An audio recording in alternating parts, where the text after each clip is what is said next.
আমারে যদি মোবাইল নাম্বারটা জোগাড় করে বলতো, হামজা চলে গেলা, 3 বছর তো জেল খাটালাম, মাফ করে দিই, তাও বলে না। পালিয়ে চলে গেল, এত ভয় পেয়েছে। এই যে ভয়, এটা তৈরি করেছে কে? কেন? কারণ তার সম্পর্ক ভালো না, কারোর সাথে তার সম্পর্ক ঠিক নেই। জনগণের সাথে সম্পর্ক ঠিক ছিল? এদেশের 18 কোটি মানুষের আমার মনে হয় 17 কোটি মানুষ তাকে ঘৃণা করে। গতকালকে রিপোর্ট বেরিয়েছে আন্তর্জাতিক, সারা বিশ্বের 257টা রাষ্ট্র সবচাইতে ঘৃণিত মানুষের তালিকায় হাসিনার নাম। আমি বানিয়ে বললাম না, আন্তর্জাতিক রিপোর্ট কালকেরটা। 2 নম্বরে নাম পেয়েছে সিরিয়ার পালানো এইরকম পলাতক প্রেসিডেন্ট বাশার আল আসাদের। ছেলে কথা বলা যাবে না ভাই, আর চা নিয়ে আসতে বলেছে কি আপনাকে? বসেন, যারা ওয়াজ মাহফিল দেয় এরা শোনেন, এরা খালি ভাঙ ফুং করে ঘুরে বেড়ায়। মনে করে আমরা ওয়াজ দিয়েছি, এই কত না আবার শোনা লাগবে। পানি ঠান্ডা লাগছে না, এখানে একটা কিছু দেওয়া যায় না, এর ওপর একটা আরে এইটা নিয়ে আসতে এখন আধা ঘন্টা লাগবে না, থাক। হ্যাঁ না না না,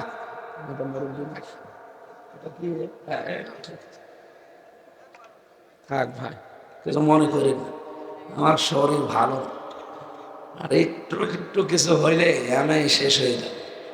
ডাক্তার বলেছে আপনি টেপ মেরে রাখবেন মুখে, কিছু চাইলে লিখে দেবেন। এমন অবস্থা, কণ্ঠের রগগুলো সব ফুলে গেছে, আর শরীরে মাথার চুল থেকে পায়ের তালু পর্যন্ত এমন কোন জায়গা নেই জালেমরাই 3 বছর টর্চার করে না, একটা ইঞ্চি জায়গা ফাঁকা রাখেন, চুলের উপরও চালিয়েছে। মাথার ভেতরে এমন অবস্থা করেছি, এই যে এখন আয়না ঘরে আপনারা কি চেয়ার দেখতে পান, কারেন্টের শর্ট দেওয়া চেয়ার, কিন্তু ওরা যে চেয়ার দেখিয়েছিল ওই চেয়ারে খালি ঘরে, এই চেয়ারটাই তো শুধু লাফায় ভাবে। আমি নিজে দেখেছি, কিন্তু এই চেয়ারটা আমি পাইনি, আমি পেয়েছিলাম এই ঘোড়া চেয়ার। ওরা ক্লিপের সাথে আটকিয়ে দেয়, হাত পা দিয়ে সুইচ টিপ দেয়, 1 মিনিটে 120 বার ঘোরে। একটু পরে মনে হবে যে আমি 3-4টে দুনিয়া দেখতে পাচ্ছি। এই জন্য ওরা টর্চার যা চালিয়েছে, 11 ঘন্টা ওরা আমার মাথায় দড়ি লাগিয়ে টাঙিয়ে দিয়েছে। পেটানো তো সে আল্লাহর রাস্তায় আছে। এই জন্য এমন কোন শরীরে জামা কাপড় খোলা যায় না, এমন কোন ইঞ্চি জায়গা ফাঁকা নেই যেখানে ওদের টর্চার নেই, সেটা শারীরিক হোক মানসিক হোক, দুইটা। আর খাওয়া দাওয়া তো ঠিক মতো ছিলই না, এই জন্য আমি অসুস্থ। স্বাভাবিক হতে আমার কিছুদিন সময় লাগবে। 10-12 জন এখন যদি একেবারে কথাবার্তা বন্ধ করে পড়ে থাকতে পারতাম, তাহলে অন্তত কিছুটা হতো। তা আপনারা আজকে না আসলে তো গালি দিতেন। আর ওই যে আব্দুল বারী রশিদি ভাইরে বলতো যে সিটা, কষ্ট করে হলেও আশা লাগছে। আজকের এই মাহফিলটা অন্তত আমি জানি না ভাই, আমি জানি 2টা, দিনের বেলা একটা, রাতে নাটোরে। উনি তো মাঝখানে এটা ওনার দোলা ভাইয়ের বাড়ি বলে ঢুকিয়েছে, দোলা ভাইয়ের বাড়ি বলে ঢুকে আমার উপর একটা জুলুম হয়ে গেল। অন্তত ঘন্টাখানিক কথা বললেও তো কণ্ঠের উপর একটা চাপ পড়বে।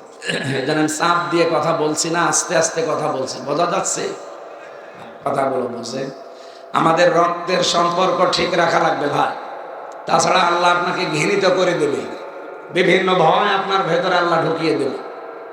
স্ত্রী গ্যারান্টি দিচ্ছে, স্বামী আপনি ভয় পাবেন না, কারণ যারা মানুষের সাথে সম্পর্ক ঠিক রাখে তাদের ভেতর থেকে আল্লাহ সব ভয় তুলে দেয়।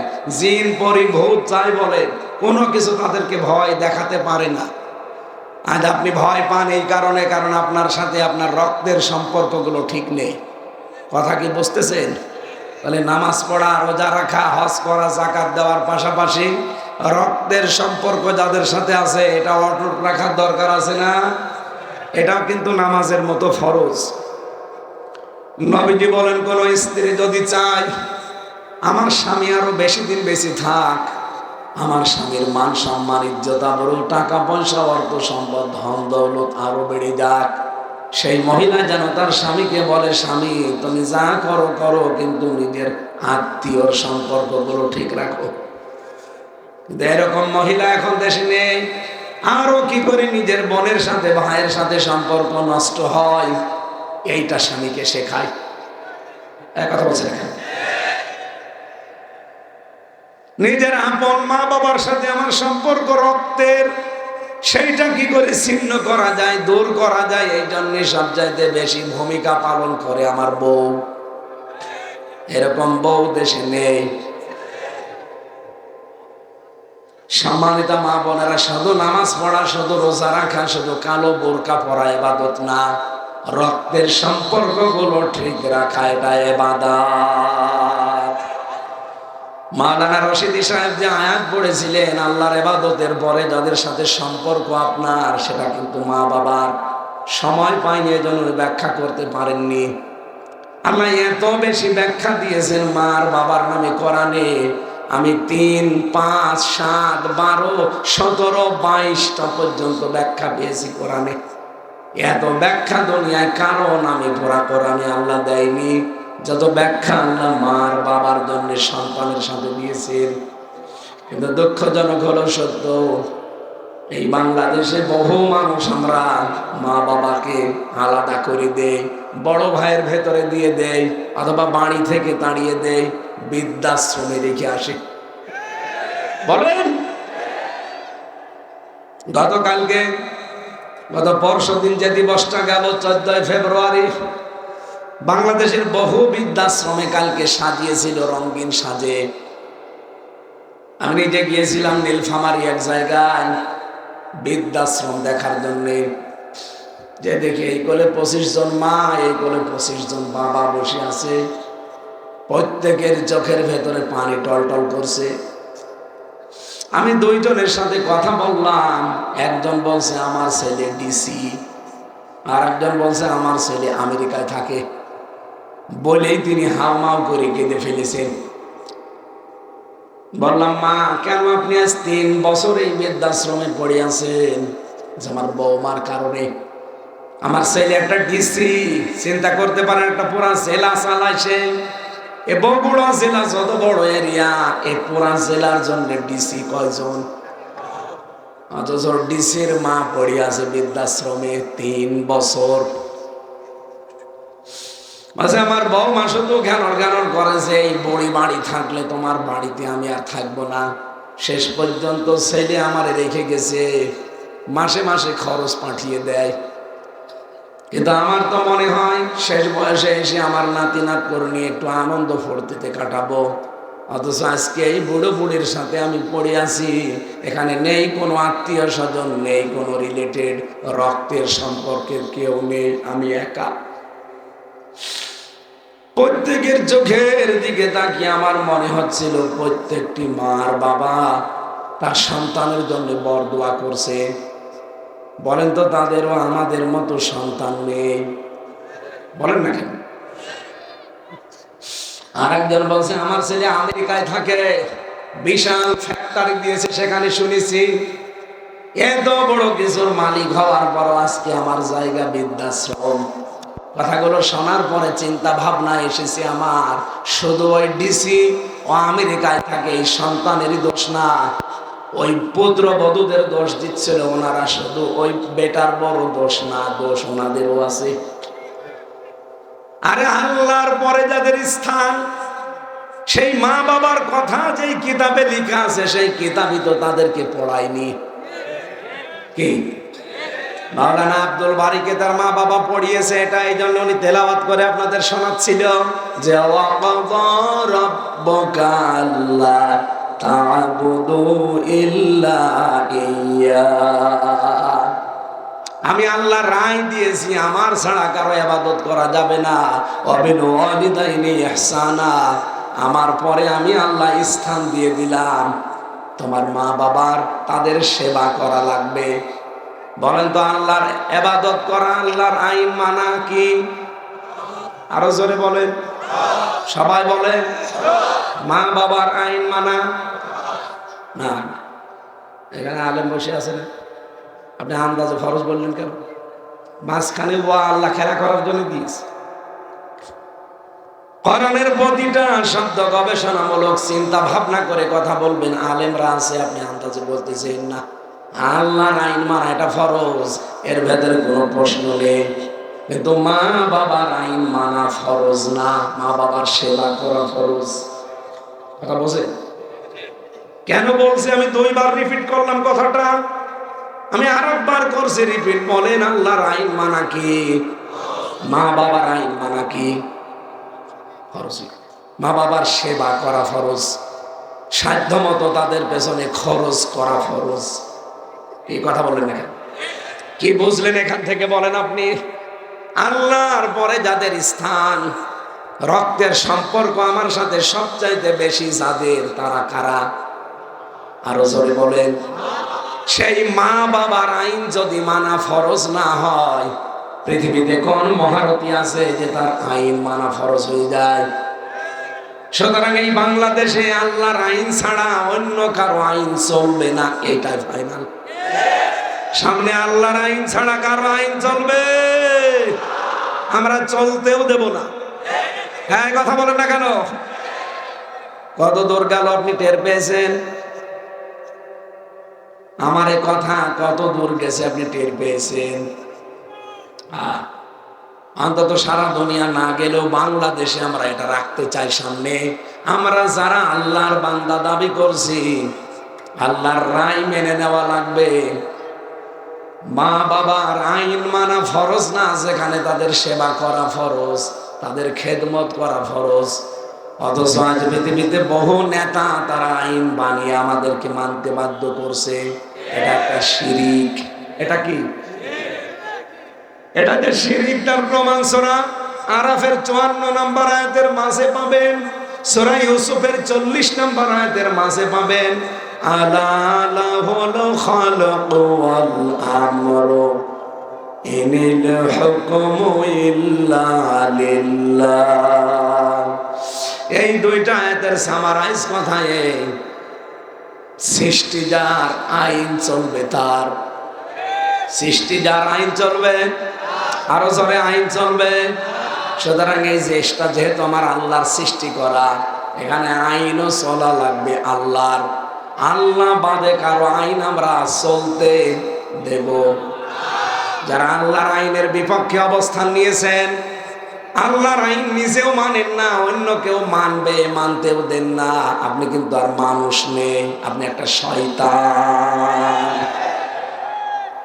এমনকি আল্লাহর আইনকে যারা মানতে চায়, যারা মানাতে চায়, যারা এই রোদে পড়ে বৃষ্টিতে ভিজে ধান লাগায়, আল কাসিবু হাবিবুল্লাহ, নবীজি বলেন এরা আল্লাহর বন্ধু। এই জন্য এই গ্রাম অঞ্চল, এটা আপনারা কাজ করে যারা খান, নিজেদেরকে কখনো ছোট মনে করবেন না। অনেক দামি মানুষ আপনি, অন্তত সালমান এফ রহমান এই দরবেশের চাইতে। একটা টাটকা চোর 36,000 কোটি টাকা চুরি করেছে। যদি ইসলাম থাকতো এই দেশে, ওর কবে হাত কাটা পড়ে যেত। কি কথা বলেন না কেন? শুধু ওর না, এদেশে বহু মানুষের হাত গলায় থাকতো না, ঝুলতো। আর আমরা ওই ব্যবস্থার সামনে দেখতে চাই। চোর মুক্ত বাংলাদেশ চাই না, চাঁদাবাজ মুক্ত বাংলাদেশ চাই না। হ্যাঁ, সবাই চাচ্ছে এটা। সুতরাং এইটাই আমাদের আল্লাহ দেখাবেন সামনে। এদেশে চোর থাকবে না। যারা কাজ করে খাচ্ছেন,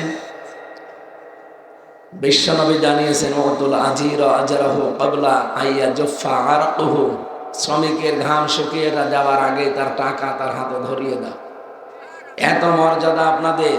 আপনি মনে করছেন আমি মাঠে 8-10 ঘন্টা রোদের ভেতরে বৃষ্টিতে ভিজিয়ে ধান লাগাই, এটা আবার কি? এটা আবার কি? মানে আদম নবী নিজে কৃষক ছিলেন, তিনি চাষি ছিলেন। সুবহানাল্লাহ বলতে পারেন না? তিনি চাষ করে খেতেন। সুতরাং যারা চাষ করে খান, সে আলু ঘাটি বলেন আর ধান হোক, আপনারা আদম নবীর বন্ধু।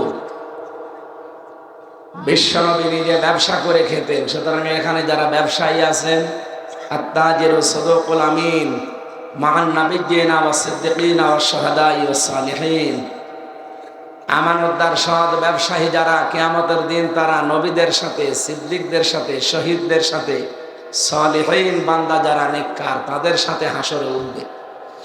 সুতরাং যারা ব্যবসা করে খাচ্ছেন কখনো নিজেদেরকে ছোট্ট ভাববেন না, অনেক বড় বংশ। মেয়েরা যারা বাড়িতে কাজ করে খান, বিশ্বনবী মুহাম্মদ রাসূলুল্লাহ সাল্লাল্লাহু আলাইহি ওয়াসাল্লামের স্ত্রী হযরতে খাদিজাতুল কুবরার সাথে আপনি জান্নাতে উঠতে পারবেন। খাদিজা তো রাদিয়াল্লাহু তাআলা আনহা, আপনারা জানেন উনি জীবনে নামাজ পড়েননি, রোজা রাখেননি, হজ করেননি, যাকাতও দেননি, একদিন পর্দায়ও থাকেননি। কারণ এই বিধানগুলো নাযিল হয়েছিল সব তার ইন্তেকালের পরে। এখানে কথা বলেন কেন? নড়াচড়া করে যাবেন ভাই, নিস্তব্ধ হয়ে শুনুন। অথচ জান্নাতে আল্লাহ নিজে ঘর বানিয়ে তার জন্য পাঠিয়ে দিয়েছিলেন। এই পৃথিবীতে একটাই মহিলা যাকে আল্লাহ সালাম দিয়েছেন এবং জান্নাতে ঘর তৈরি করে তার জন্য সুসংবাদ পাঠিয়েছেন যে এই ঘর আপনার জন্য আল্লাহ বানিয়েছে। কি এমন কাজ করলেন তিনি যে নামাজ নেই, রোজা নেই, হজ নেই, যাকাত নেই, জীবনে একদিন পর্দায় থাকলেন না? তার জীবনে সবচাইতে বড় কাজ ছিল স্বামীর পেছনে শ্রম দেওয়া। তিনি স্বামীকে অভয় দিতেন। আমাদের স্ত্রীরা যদি এই অভয়গুলো কোনো স্বামীকে দিতে পারে, সে স্বামী যেন মনে করে যে হ্যাঁ, অবশ্যই সে রাসূলুল্লাহর দেখানো পথে আছে। হযরতে খাদিজাতুল কুবরা স্বামীকে বলেছিলেন, কাল্লা ওয়াল্লাহি লা ইউখজিকাল্লাহু আবাদান, কখনোই না, আপনি ভয় পাবেন না, কখনোই আল্লাহ আপনাকে ভয় দেখাতে পারেন না। ইন্নাকা লা তাসিলুর রাহিমা, ইন্নাকা লা দিয়েছেন, আমার লা না দিলে ইন্না না দিলেও অর্থ হয়ে যেত। দুইটা গ্যারান্টি দিয়ে হযরতে খাদিজা বলছিলেন অবশ্যই আপনি রক্তের সম্পর্কগুলো ঠিক রাখেন। এই হাদিসের বর্ণনা থেকে বোঝা যায় যারা রক্তের সম্পর্ক ঠিক রাখে আল্লাহ তাদেরকে পৃথিবীর সব ভয় থেকে মুক্ত রাখেন। আজ বাংলাদেশ সহ বিশ্বে আমরা রক্তের সম্পর্কর ব্যাপারে একেবারে উদাসীন। অনেকে মনে করি এইটুকু আর কি, অথচ এটা আল্লাহর আরশের সাথে ঝুলেছিল। এই যে রেহেম যেটা বলা হয়, রক্তের সম্পর্ক, আল্লাহর কাছে জিজ্ঞাসা করছে রব্বুল আলামিন, সব কিছু তো তোমার বানানো হয়ে গেল, যার সম্পর্কে যা বলে ফেললে, আমার সম্পর্কে তোমার কোনো কথা নেই, আমি কি করব? আমার সম্পর্কে তোমার রায় কি? আল্লাহ ওই দিন বলেছিলেন, রেহেম, তোমার সম্পর্কে আমার কথা হচ্ছে, দুনিয়াতে যারা তোমার সাথে সম্পর্ক রাখবে আমি আল্লাহ তাদের সাথে সম্পর্ক রাখবো, যারা তোমার সাথে সম্পর্ক ছিন্ন করবে আমি আল্লাহ তাদেরকে ছেড়ে দেব। বলেন নাউজুবিল্লাহ। কি বুঝলেন এখান থেকে? কত বড় কঠিন বিষয়। আল্লাহ আপনার সাথে সম্পর্ক রাখবে না যদি আপনি রক্তের সম্পর্ক ঠিক না রাখেন।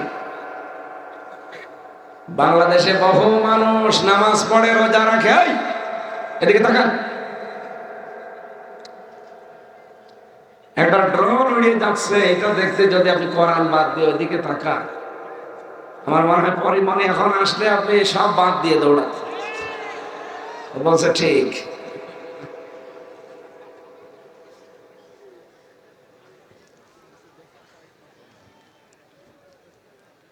না, পরিমণি হতো না, যা মনে করছেন হতো না। আমার পাশের জেলে ছিল, আমি 4 নাম্বারে, উনি 3 নাম্বার। বহুদিন আমরা ছিলাম এক জায়গায় মানে এক ঘরে না, পাশাপাশি। আমার মাঝখানে তো দেওয়াল ছিল, ওটা মহিলা জেল, আমাদের পুরুষ জেল। আদালতে নেওয়ার সময় আমি বহুবার এই কথা তো বললে আবার এরা ছড়াবে যে হুজুর মনে হয় পরিমণি দেখে।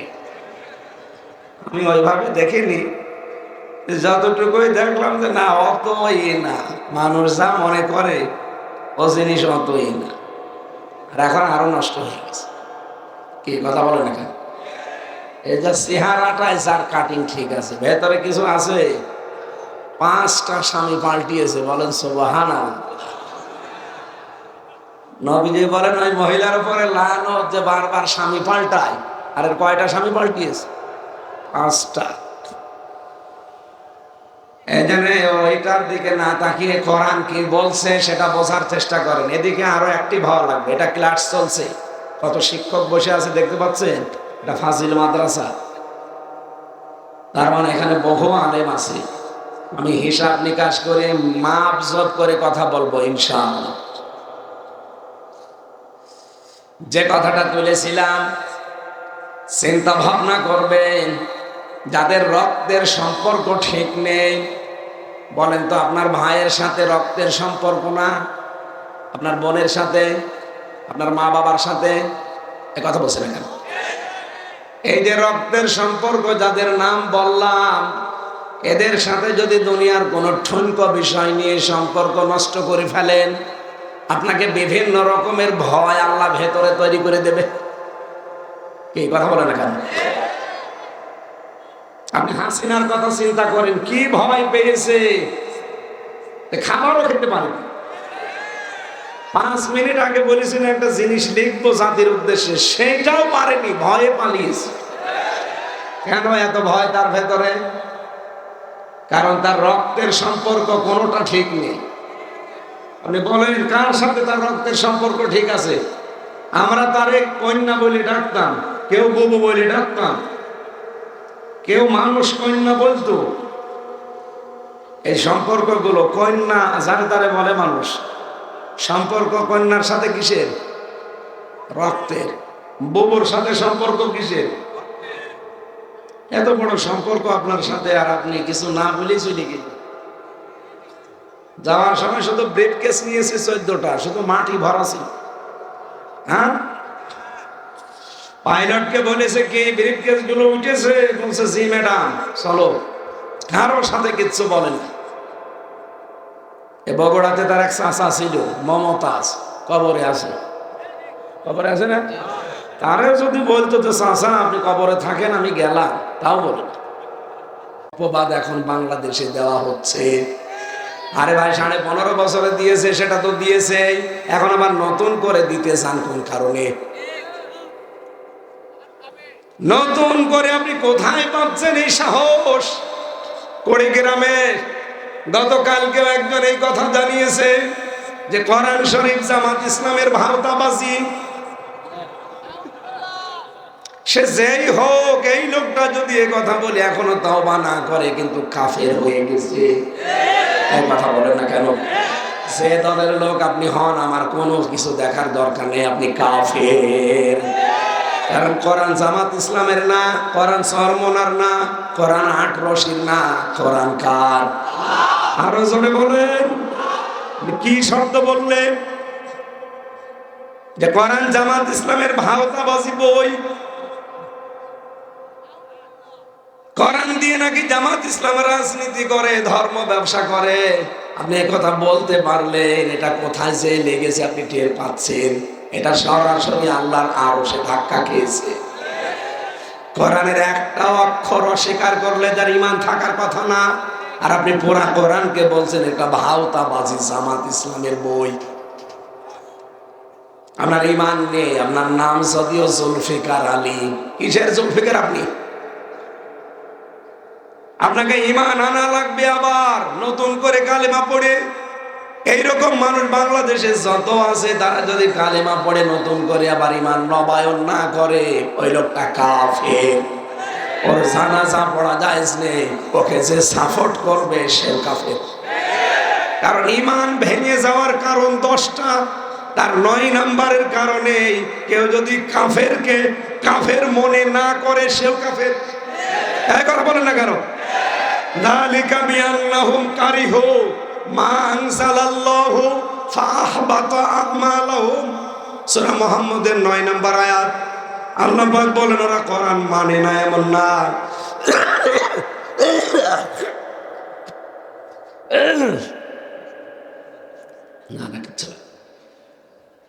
ওরা কোরআন মানে না এমন না।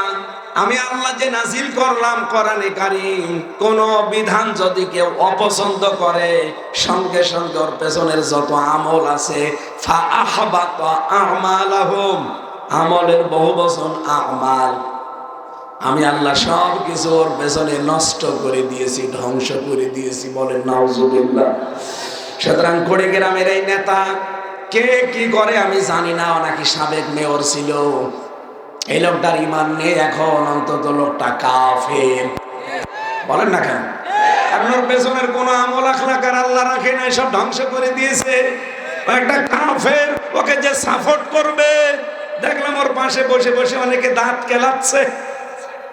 ও কোরআনকে ভাওতাবাজি কিতাব বলে আর পাশে বসে বসে দাঁত কেলায়, ওইগুলো কাফের হয়ে গেছে। এ যদি তাওবা না করে, এর জানাজা পড়া জায়েজ নেই। মরে গেলে এ বিনা হিসাবে বিনা বিচারে জাহান্নামে। এই কথা বলুন না কেন? কোরআনের কথা যারা বলে, এই মানুষগুলোকে কত রকমের অপমান করার চেষ্টায় আছে কিছু মানুষ। এই চাঁপাইনবাবগঞ্জের হারুন আর ওর বউ দুইজন মিলে শুরু করেছে। এতদিন 15.5 বছর তো জালেমরা ছিল, এখন এরা আরম্ভ করেছে, আলেমদেরকে বলছে এরা ধর্ম ব্যবসায়ী। এই মানুষগুলো কোরআন নিয়ে রাজনীতি করে। কেন কোরআন নিয়ে রাজনীতি করা যাবে না? আপনাকে কে বলেছে? আপনি কোরআন পড়তে পারেন? 918 জায়গায় আমি পেয়েছি আমার এই ছোট্ট মাথার ভেতরে কোরআনে রাজনীতি করা লাগবে। 918 জায়গায় আয়াত আছে। আমার ছোট মাথায় যদি এত কিছু থাকে, যাদের বড় বড় মাথায়, দেখেন কত বড় মাথা, এই মাথার ভেতরে আরো বেশি আছে। কি আর ওদের কি আছে মাথায়? মনে হয় শুধু গোবর আছে। হ্যাঁ, কথা বলেন। বলেন না, কোরআনের সাথে রাজনীতির সম্পর্ক নেই। আরে শয়তান! সূরা ফাতিহা আমার সামনে যদি শুদ্ধ করে কেউ পড়তে পারে, যারা এই কথা বলে, তাদেরকে আমি মিষ্টি খাওয়াবো। ফাতিহার অর্থ বোঝার দরকার নেই, ফাতিহা শুদ্ধ করে পড়তে বলে। তাহলে আজকের এই আয়াত থেকে প্রথম শিক্ষা কি নিলাম? আমি আব্দুল বারী রশিদি ভাইয়ের তেলাওয়াতকৃত আয়াতের প্রথম অংশ বলেছিলাম যে আল্লাহ ছাড়া কারো আইন মানা, কিন্তু মা বাবার আইন মানা ফরজ না, মা বাবার সেবা করা ফরজ। মা বাবার সেবা করা, তাদের পেছনে সাধ্য মতো খরচ করা। এজন্য সাবধান থাকবেন। খুব দামি জিনিসেরা, হাজারো সন্তান নষ্ট হয়ে যাচ্ছে শুধু বর কথা মতো চলতে গিয়ে। এই মা বাবাকে এমন জায়গায় রাখে।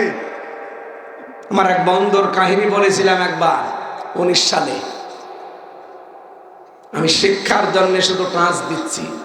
এত গরিবের ছেলে, মা আর বাবা দুইজন। মা মানুষের বাড়িতে এই যে ঝিয়ের কাজ করে, থালা বাসন ধুয়ে দেয়, আর বাবাটা কাজ করে রাস্তাঘাটে, এই শ্রমিকের। পরীক্ষার ফিস দেবে মাস্টার্সে, টাকা নেই। বাবাকে বলছে 4,500 টাকা এখন লাগবে, যদি আজকের ভেতরে দিতে না পারো আমার 1 বছর শেষ। বিভিন্ন জায়গায় ভিক্ষার মতো করে করে যে একটু টাকা দেন, আমার ছেলেটার জীবনটা বাঁচান। ঝিয়ের কাজ করে যে কয়টা টাকা হয়, কয় টাকায় দেয়? ওই 1,500 2,000 টাকা পাওয়া যায় মাসে মাসে। সংসার খরচ আছে। এর বাবার আর কয় টাকায় উপায় হয়? সব মিলে মানুষের কাছে ভিক্ষা করে ধার করে করে বলে নিন 4,500 টাকা। পরীক্ষা দিয়েছে, এটার মেধা ভালো ছিল, মাস্টার্সের রেজাল্টও ভালো হয়েছে। পরবর্তীতে একটা চাকরিও পেয়েছে উন্নত, বিয়ে করেছে প্রেম করে। ধনী মানুষের মেয়ে, পরিচয়টা গোপন করে বিয়ে করেছিল, কারণ ওই পরিচয় দিলে তো ওই মেয়ে ওর সাথে বিয়ে করবে না। শেষ পর্যন্ত মিথ্যার আশ্রয় নিয়ে বলেছে আমার মা বাবা আমেরিকায় থাকে। এই কথা বলে বিয়ে করেছে। বিয়ে করে ঢাকাতেই ফ্ল্যাট নিয়ে থাকে, কারণ বেতন পায় তো ভালো। কিছুদিন যাবার পরে মার অসুস্থ, এমন একটা অসুখ, প্রতিদিন 300-400 টাকার ঔষধ লাগে। ছেলেটা কিছুদিন টাকা পাঠিয়েছিল, এখন আর পাঠায় না, কারণ বউটা এখন গোপনে সব জেনে ফেলেছে যে এর মা বাবা ঝিয়ের কাজ করে বেড়ায়। বাঁধি দিয়ে দিত। শেষ পর্যন্ত যাক, প্রেমের বিয়ে তো আছে টিকে, কিন্তু বলেছে শর্ত, তোর মা বাবার কাছে যেতে পারবি না, তাদের পরিচয়ও কোনো জায়গায় দেওয়া যাবে না, কারণ আমরা যে স্ট্যাটাসে আছি এখানে ওই মা বাবার পরিচয় দিলে চলাফেরা করা যাবে না। বর মন রক্ষা করতে গিয়ে শেষ পর্যন্ত বলছে ঠিক আছে, ওদের সব ডিলিট। বাবা চিন্তা করছে টাকা পয়সা তো পাঠায় না, আর আমি তো ঢাকায় যাব কি করে, খোঁজও নেই। বহু কষ্ট করে একটা রিক্সা রাতের বেলা ভাড়া নিয়েছে, দিনের বেলা রিক্সা চালাতে পারে না, কারণ মানুষ চিনে ফেলে বলবে তোমার ছেলে শুনলাম এত বড় চাকরি করে আর তুমি রিক্সা চালাও, ছেলের যেন বদনাম না হয়। এজন্য রাতের বেলা রাতটা ভাড়া নেয়। এই যে ঢাকা থেকে বগুড়া, জয়পুরহাট, নওগাঁ এই সমস্ত জেলাতে যে নাইট ক্রসগুলো আসে, এইগুলো যখন এসে নামিয়ে দেয় রাত 12টা, 1টা, 2টায় ওইগুলোর ভাড়া মারে, কিছু টাকা পেলে রিক্সা ভাড়া শোধ দেয়, আর বাকি টাকা নিয়ে ঔষধ কেনে। আজকে সারা দিন হয়ে গেল কিছুই পাইনি, খুব কষ্ট করে আজকের দিনে রিক্সাটা ভাড়া নিয়ে বসে আছে মনে করেন জয়পুরহাটে। ঢাকার ফার্ম গেটে এই ছেলেটার সাথে গ্রামের একজনের দেখা, ডাক দিয়ে বলে ভাই আপনি তো খুবই আরামে আছেন সাই স্যুট প্যান্ট পরে, অথচ আপনার মা আজ কয়েকদিন হলো অসুস্থ, মনে হয় আর বাঁচবে না।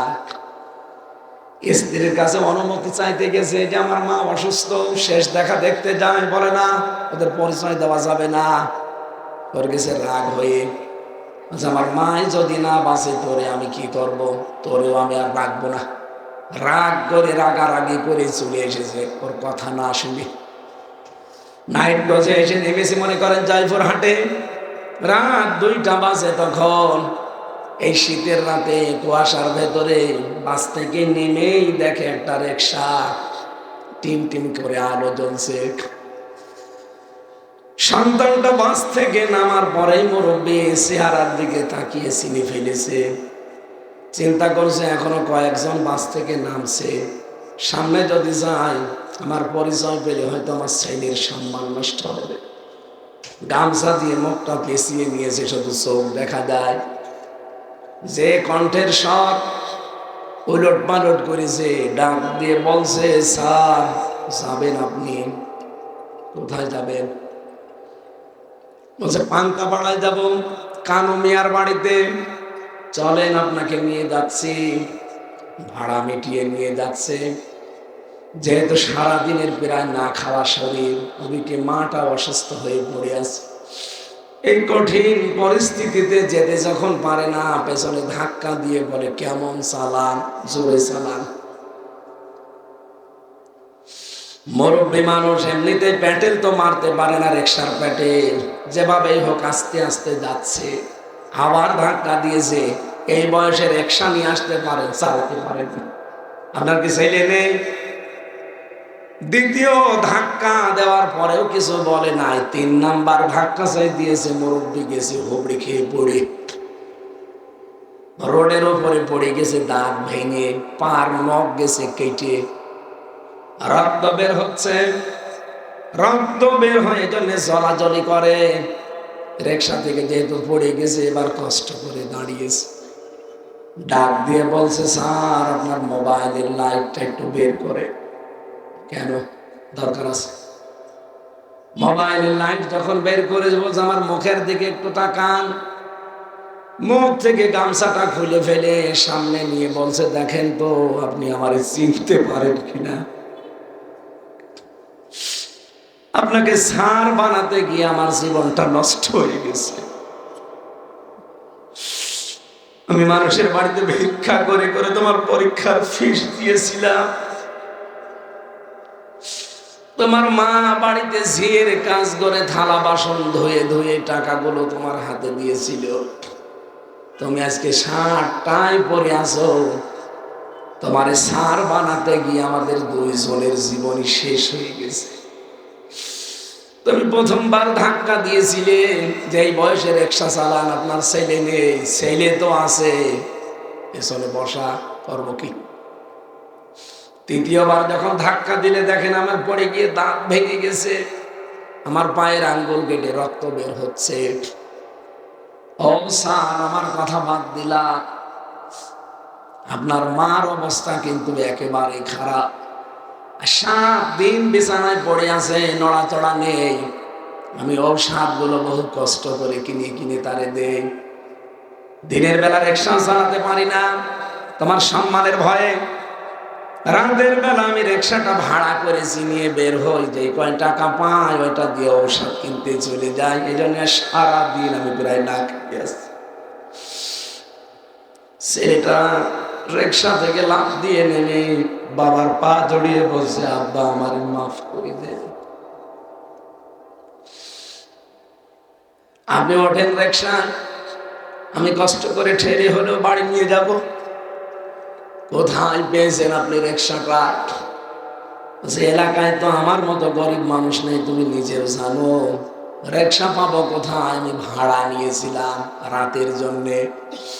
দিনের বেলাও ভাড়া মারতে পারি, কিন্তু তোমার সম্মানের জন্য আমি মারি না, মানুষ খারাপ বলবে।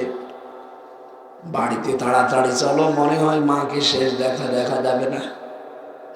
বাড়িতে পৌঁছানোর আগে 10 মিনিট আগে ওর মা মারা গেছে। দৃশ্য দেখে 2 মিনিটের ভেতর ওর বাবাও হার্ট অ্যাটাক করে মরে গেছে।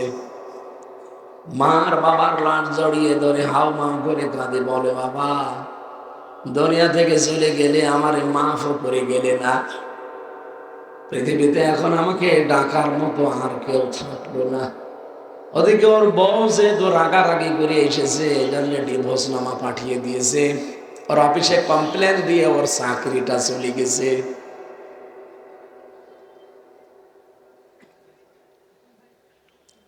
রক্তের সম্পর্ক যদি ছিন্ন হয়ে যায়, আমার এই বন্ধুর মতো অবস্থা হবে আপনারও। পৃথিবীর সব কিছু আপনার থেকে দূরে চলে যাবে। বিভিন্ন ভয় আল্লাহ আপনার ভেতরে ঢুকিয়ে দেবে।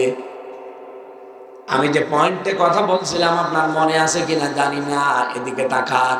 হযরতে খাদিজাতুল কুবরা রাদিয়াল্লাহু তাআলা আনহা তার স্বামীকে প্রথমে এই অভয় দিয়েছিলেন যে ভয় পাবেন না, আপনি রক্তের সম্পর্ক ঠিক রাখেন।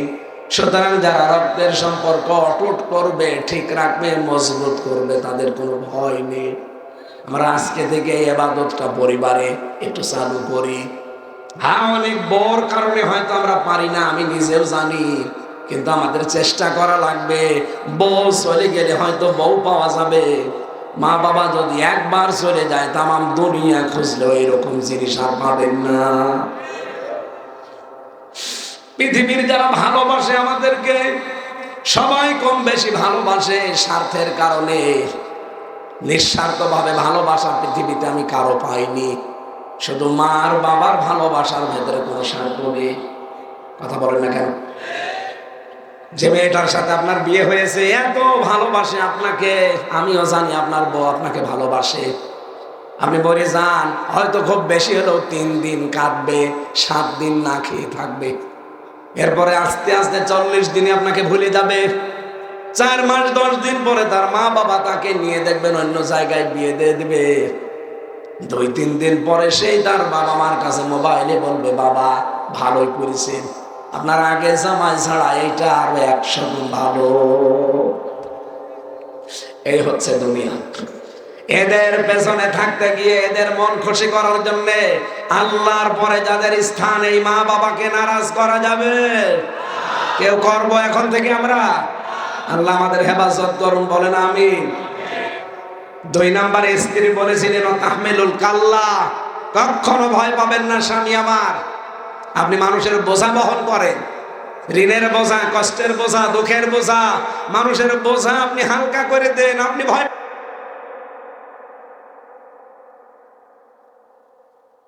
করে চাপিয়ে দিয়েছি, আমার ভয় লাগবে না।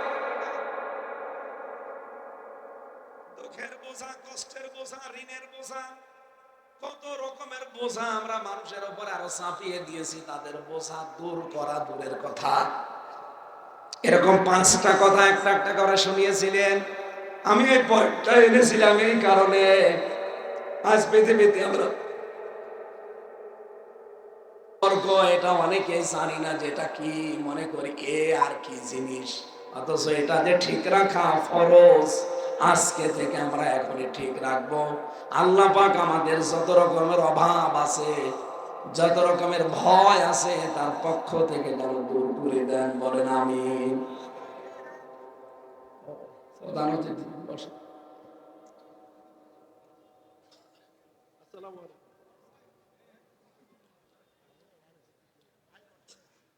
আমাদের সাবেক এমপি না, না এখানে একটা কথা শুনি, এই 15.5 বছরে যারা এমপি হয়েছে, মন্ত্রী হয়েছে, উপজেলা চেয়ারম্যান হয়েছে, মেয়র হয়েছে, এরা পোস্টারে যেন সাবেক এমপি না দেয়। ওনাদের 6 জনেরটা ভিন্ন, কারণ ওরা যে জিহাদ করে হয়েছে সেটা তো আমরা জানি। বাকি যারা পালিয়েছে এই 300 এমপির ভেতরে, এরা যদি সাবেক এমপি লেখে কোন জায়গায়, সাবেক মন্ত্রী লেখে, ওদের সাবেক চোর লেখা দরকার, সাবেক ডাকাত লেখা দরকার। কারণ আপনাদেরকে আমরা ভোট দেইনি, এক কথা বলুন না কেন? ভোট দিয়েছি আমরা। আমার 33 বছর বয়স, 18 বছর থেকে ভোট দিতে আরম্ভ করলে আমি 3 বার ভোট দিতে পারতাম, একবারও পারিনি। তার মানে ভোট এতদিন হয়নি। আগামী থেকে যেন আমার ভোট আমি দিতে পারি সেই ব্যবস্থা করা লাগবে। এই কথা বলেন না কেন? এটা আবার নস্যাৎ করার জন্য মোদি সাহেব গিয়েছিল অলরেডি ট্রাম্পের কাছে, এই বাংলাদেশ সম্পর্কে কিছু মিথ্যা তথ্য তার কাছে দিয়ে আবার ওই ডাইনি বুড়িকে এসে বসাবে। কিন্তু ট্রাম্প তো জাতে মাতাল হলো, তাহলে ঠিক আছে। আমাদের ইউনূস সাহেব, ডক্টর মোহাম্মদ ইউনূস, এই দিন মোদি গেছে ঠিক ওই দিনই আন্তর্জাতিক মিডিয়াগুলো নিয়ে আয়না ঘর আবিষ্কার করছে। এই যে এই দেখে, এই সেই ইলেকট্রিক শর্ট দেওয়া চেয়ার, এখানে 12 বছর মানুষকে ঘরের ভেতরে আটক করে রেখেছিল এই মহিলা। জাতিসংঘ ওই দিনই রিপোর্ট দিয়েছে। ডোনাল্ড ট্রাম্প যা বলবে সব ভুলে গিয়ে বলছে হাসিনার ব্যাপার আর আপনার ব্যাপার, আপনারা মিটান, ওর ভেতরে আমরা নেই, ওদের গুড়ে বালি। সুতরাং আবার ভোট ছাড়া নির্বাচনের ব্যবস্থা, এটা করার জন্য মোদি এই চেষ্টা চালাচ্ছিল। যেহেতু আল্লাহ আমাদের বাঁচিয়ে দিয়েছে, সামনে আমরা চাই যেন আমার ভোট অন্তত আমি নিরাপদে দিতে পারি। এক কথা বলেন না কেন? একটা আমানত, এটা রায় মানে একটা আমানত। ইন্নাল্লাহ ইয়া'মুরুকুম আন তুআদ্দুল আমানাতি ইলা আহলিহা, অবশ্যই আল্লাহ তোমাদের নির্দেশ দিচ্ছে তোমাদের যাবতীয় আমানত, এখানে আমানত যেহেতু বহু বছর, তাফসিরে মারিফুল কোরআনে আল্লামা আহমেদ শফি, আল্লামা শফি রহমতুল্লাহ আলাইহি লিখেছেন এখানে আমানত মানে ভোট। ভয়কার ট লেখা আছে, আপনি নিয়ে আসেন বাংলা। ভোট, রায়, সিদ্ধান্ত, এগুলো সব বাংলায় লেখা আছে। সুতরাং আমার রায়, আমার সিদ্ধান্ত, আমার ভোট আমি এমন জায়গায় দেব যার জন্য মানবতার কাজ হবে, দেশের কাজ হবে, ইসলামের কাজ হবে। এই কথা বলুন না কেন? কিয়ামতের দিন বহু মানুষ উঠবে, তার আমলনামায় জিনার গুনাহ লেখা থাকবে। লোকটা বলবে রব্বুল আলামিন তোমার ফেরেশতারা মনে হয় উল্টো পাল্টা করে লিখেছে, আমি তো যেমনে জিনা করিনি। আল্লাহ বলেন আমিও জানি তুমি জিনা করনি, আমার মানুষকে ভোট দিয়েছিলে, রায় দিয়েছিলে, তোমার ভোট পেয়ে লোকটা এমপি হয়ে, মন্ত্রী হয়ে সংসদে বিল এনেছিল মদের, জেনার পক্ষে। এই বাংলাদেশে 300 জন এমপি হবে, 151 জন যদি একবার কোনো বিষয়ে হ্যাঁ বলে দেয়, ওইটাই তারপরের দিন পাশ হয়ে যাবে। কথা বলে না কেন? সুতরাং আমরা এমন মানুষকে সামনে রায়, ভোট, সিদ্ধান্ত দিতে চাই যিনি প্রথম দিনই সংসদ অধিবেশনে নামাজের বিল আনবে। এই নির্দেশ কার? সূরা হজের 41 নম্বর আয়াতে আপনি খুঁজে নেবেন, এটা 17 নম্বর পারা, 16 নম্বর পৃষ্ঠার 7 নম্বর লাইনে আছে। আল্লাযীনা ইম্মাক্কান্নাহুম ফিল আরদি আকামুস সালাহ। রব্বুল আলামিন বলেন আমার মুমিন বান্দাদেরকে যদি আমি রাষ্ট্র ক্ষমতা দান করি, ওরা প্রথম কাজ সংসদের প্রথম অধিবেশনে বিল পাস করবে নামাজের। 54 বছর আমরা যাদেরকে পাঠিয়েছি সবই তো প্রায় মুসলমান, এই কাজটা করলেন না কেন? সংসদের প্রথম অধিবেশনে কেন আপনারা নামাজের বিলটা পাস করে দিলেন না? তাহলে এই দেশে চুরি বন্ধ হয়ে যেত।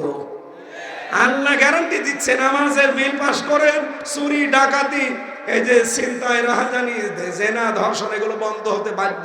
ইন্নাস সালাতা তানহা আনিল ফাহশাই ওয়াল মুনকার, অবশ্যই নামাজ অশ্লীল ফাহিশা কাজ থেকে মানুষকে বিরত রাখবেই, এই গ্যারান্টি কার?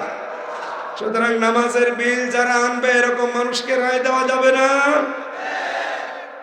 মোশাররফ সাহেব যদি নামাজের পক্ষে যে কথা বলে, আর যদি তার পরের দিন নামাজের বিলটা কায়েম হয়ে যায়, আপনি মোশাররফকে একটা ভোট দিয়েছিলেন, অথচ মানুষ নামাজ পড়বে 18 কোটি। কত? 18 কোটি মানুষ নামাজ পড়লে যে সওয়াব পায়, আপনি একটা ভোট দিয়ে ঠিক সেই সওয়াব পাবেন। এজন্য এটা রাজনীতি মনে না করে, দুনিয়ার কাজ মনে না করে, সামনে এই কাজটা আমাদের অধিকার, আমরা খাটাতে চাই। যারা এই জায়গায় কেউ বাধা হয়ে আসতে চান, এবার 15 বছর তো ছিলাম, এবার আর আমরা কাউকে বাধা দিতে দেব না। আমার ভোট আমি দেব, দেখে শুনে বুঝে দেব। কথা বলেন ঠিক কিনা? আল্লাহ রাব্বুল আলামিন চর্মচোখে 56,000 বর্গ মাইল আমরা যেন দেখতে পাই যে রাষ্ট্রীয়ভাবে নামাজ আর যাকাত কায়েম হয়ে গেছে। এই এলাকায় কত মানুষ টাকা ছেড়ে রাখে, 1000 টাকা দেয়, মাসে মাসে 200 টাকা বেশি পায়। এটার নাম কি? এটা মায়ের সাথে জেনা করার গুনাহ হচ্ছে। আর বগুড়াবাসী, মায়ের সাথে জেনা করে কোনো মানুষ নামাজ পড়লে ওর নামাজ হবে? বলেন। তাহলে এই গোনাটা বাংলাদেশ থেকে বিদায় করা লাগবে না? আর এটা তো নিজের ব্যক্তি উদ্যোগে হবে না, এটা যাকাত ভিত্তিক অর্থনীতি কায়েম করা লাগবে।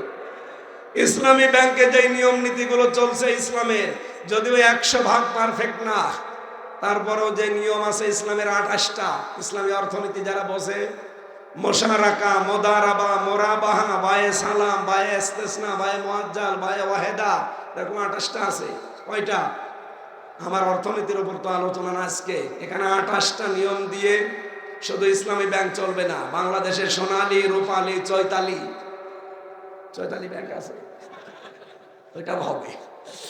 এরপরে অগ্রণী, আরো যত রকমের ব্যাংক আছে, সব ইসলামী অর্থনীতির এই 28টা নিয়ম মেনে চলা লাগবে।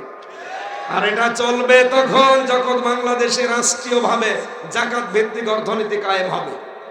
এটা তো ফেরেশতারা করে দেবে। হ্যাঁ, এইটাকে আপনি রাজনীতি মনে করে চলে যান কোন কারণে? আপনি যে জেনা করছেন মায়ের সাথে, তাহলে একবার দুইবার না 33 বার, অথচ এখানে বহু মানুষ এই গুনায় লিপ্ত। 1000 টাকা ছেড়ে দেয়, মাসে মাসে 200 টাকা বেশি দেয়।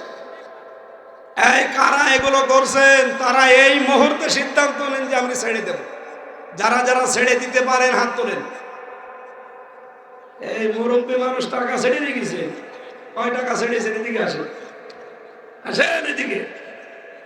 দাঁড়িয়ে না মানুষ, আপনি নাও জমেন না, না বুঝে হাত তুলবে কেন? না, এই এলাকায় নেই, এই গোনাটা নেই। কথা বলেন না কেন? এই যে অনেকে জমি জায়গা দেয়, 1 বিঘা জমি আমি দিলাম মোশাররফ সাহেবকে, উনি আমাকে 1 লাখ টাকা দিন। যতদিন উনি জমি করে খাবে, টাকা ফেরত দেওয়া লাগবে না। যখন 2 বছর 5 বছর যখন জমি ফেরত নেবে, তখন আমি টাকা দিয়ে দেব। এটার নাম কি? কট। এ কট খাওয়া, কট জায়েজ। এ কট তো কটই, এইটা জায়েজ নেই ভাই। এটা যারা করছেন, আপনি কিন্তু জেনার গোনা হচ্ছে আমলনামায়, এটা ছেড়ে দেওয়া লাগবে। সত্যি করে বলবেন, এখানে অন্ধকার আছে, দেখা যাচ্ছে না। কে কে এই কটে আছেন? হাত তোলেন তো। না আছে, ওই যে 1 2 3 4, যাক আছে, কয়েকজন আছে। সত্যি কথা বলেছেন, আলহামদুলিল্লাহ ভাই, এটা ছেড়ে দেওয়া লাগবে। আপনি না খেয়ে মরে যান, দরকার হয় আপনি না খেয়ে মরে যান, অন্য কিছু চেষ্টা করেন, এটা বন্ধ করেন। আর এটা যদি জায়েজ করে নিতে হয়, 2টা পদ্ধতি আছে, বলবো। যতদিন মোশাররফ সাহেব এই জমি করে খাবে, ততদিন ওনাকে এই যে দেশের যে খাজনার সিস্টেম আছে, সরকারকে দেওয়া লাগে বছরে বছরে। 1 বিঘা জমিতে কত? আমি জেলে যাওয়ার আগে 20 সালে জানতাম 67 টাকা। 1 বিঘা জমিতে খাজনা আসে কয় টাকা? 67। এখন হয়তো বাড়তে পারে, খুব বেশি বাড়বে না, হয়তো 70 টাকা হতে পারে।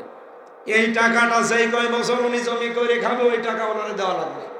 2 নম্বরে, যখন উনি আমার কাছ থেকে টাকা ফেরত নেবে 1 লাখ, তখন 8 থেকে 10,000 টাকা কম নেওয়া। আমি জানি আপনারা এটা মানবেন না, কারণ এটা লস। এই লাভ লসের মালিক কে বলেন তো?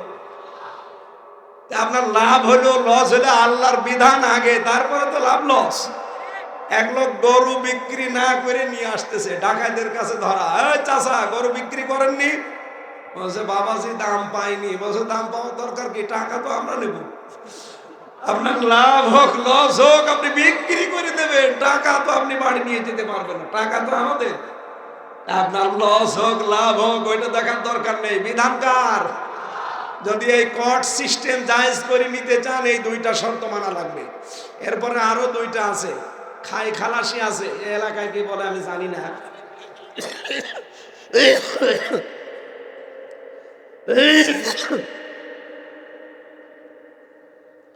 না, আমার ইসলামী অর্থনীতির উপর আজকের আলোচনা। আজকের আলোচনা রমজানের উপরে। আমি তেলাওয়াত করেছিলাম সূরা বাকারার 183 নম্বর আয়াত, রমজান কি দিতে আসে, কিন্তু সে বিষয়ে তো যেতেই পারলাম না। খাদিজাতুল কুবরার এক হাদিসে আমার 1 ঘন্টা ছুটে গেছে। এদিকে আর মাহফিল আছে রাতে, 28 তারিখে আছে বগুড়া, 28 তারিখে ডমনপুকুর কামিল মাদ্রাসা। আর আছে, আর কোন জায়গায় আছে আপনার আশপাশে নেই? এত মাহফিল নিয়ে কি করেন আপনি? আপনি তো নিয়েছেন 20টা। এই এলাকায় মাহফিল দেবেন, মানুষ তো দেখছে ভালোই হয় এলাকায়, দেবেন এই এলাকায় মাহফিলে দেবেন। হ্যাঁ, প্রজেক্টরও দিয়েছে। আমরা আবার সামনে আসবো, যেহেতু এখন 9টায় ওঠা লাগবে, আবার নাটোরে 1 ঘন্টায় যাওয়া লাগবে, খাওয়া লাগবে, নামাজ আছে মাঝখানে। আমি আজকে আর চালাতে পারছি না। আমি তাফসীর মনে করেছিলাম করবো আগে, আমাদের প্রধান অতিথি আমাদের অভিভাবক উনি। আমি জেলখানার ভেতরে এক অভিভাবক পেয়েছিলাম, জনাব তারেক জিয়া, আপনাদের এই জেলার সন্তান তারেক জিয়ার পিএস, এই যে অপু ভাই, বহু সাহায্য করেছে জেলখানার ভেতরে আমাকে। আল্লাহ তাকে উত্তম জাযা যেন দান করে। আমি জনাব তারেক জিয়ার মায়ের জন্য দোয়া করছি আপনাদের নিয়ে। আল্লাহ রাব্বুল আলামিন ম্যাডামকে যেন